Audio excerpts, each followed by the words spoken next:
焚き火でキムチチャーハンですね。はい、ありがとうございます。パラパラすぎて形が保てなかったな。そんなキムチチャーハンでございます。よし。じゃあちょっといただこうか。早速なんで。せっかくだからちょっと一口でもらおうか。いただこうで。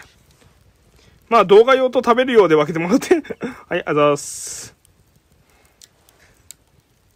いただきます。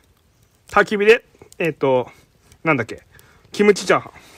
あ、たくあんとキムチチャーハンな。ありがとうございます。